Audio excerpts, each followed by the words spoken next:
Assalamu alaikum everyone. I hope you all are happy and healthy. Today we will discuss about direct indirect speech of all future tenses.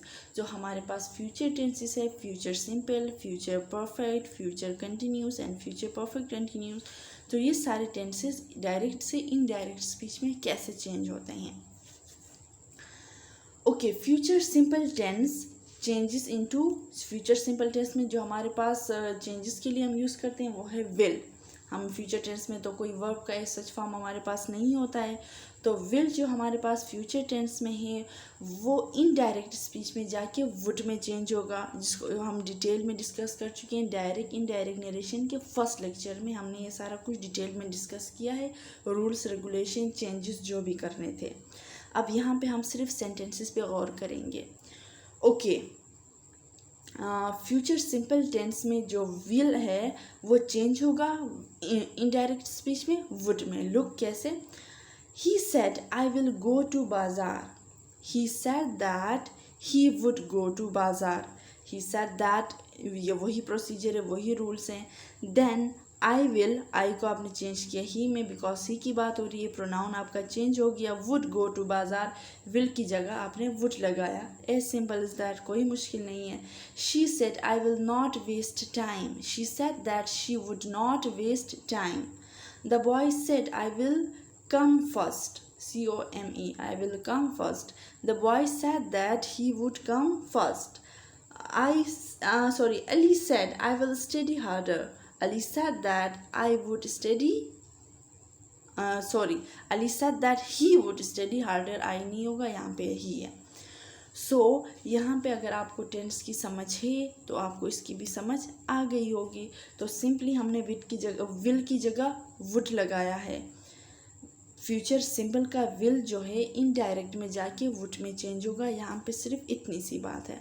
Next we have future continuous tense. Future continuous tense के अंदर will be जो tense है वो change होगा would be में. आपका will change हुआ था वुड में, विल बी आपका चेंज होगा वुड बी में. Look at the sentences.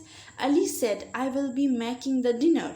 Ali said that he would be making the dinner. Continuous form है तो वी हैव वर्ब ING. तो हमेशा मैंने बताया भी था, जब भी कंटिन्यूस टेंस की बात होगी, चाहे वो परफेक्ट कंटिन्यूस हो चाहे वो सिंपल कंटिन्यूस फॉर्म हो, तो उसमें वर्ब की हमेशा ING फॉर्म ही यूज़ होगी.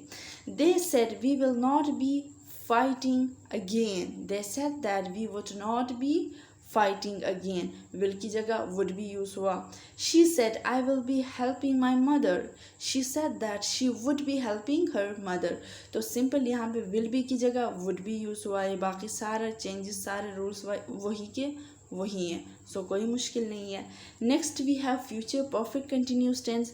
जहाँ पे will have been future perfect continuous tense में यूज़ होता है, जो कि इनडायरेक्ट में जाके वुड हैव बीन में चेंज होगा. Look at the sentences. Look, will have been changes into would have been. जब भी आपके पास डायरेक्ट स्पीच पे विल हैव बीन आता है तो वो इनडायरेक्ट में जाके वुड हैव बीन में चेंज होता है. He said, I will have been living in Islamabad. She said that she would have been living in Islamabad. He said, I will have been buying a new car. He said that he would have been buying a new car.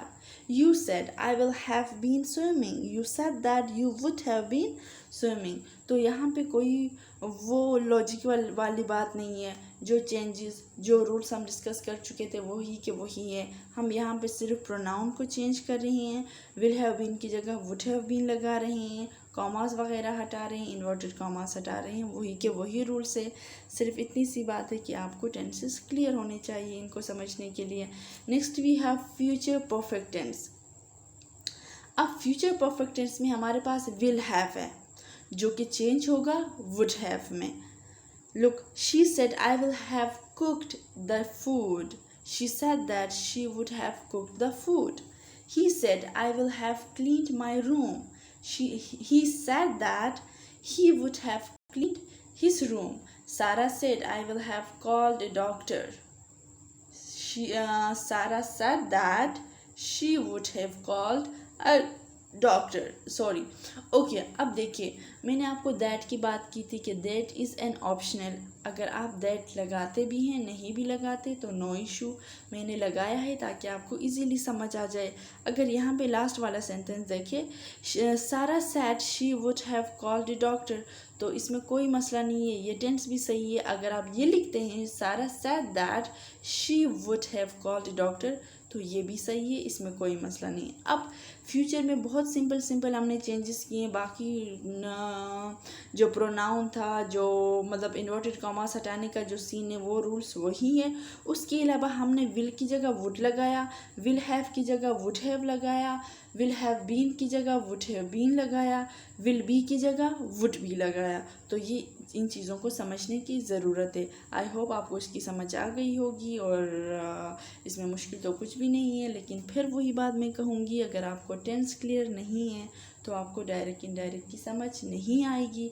अगर आपको tense clear है तो आपको ये यूँ समझ आ गई होगी। Thank you so much for watching. Tata, bye bye, अल्लाह हाफिज़।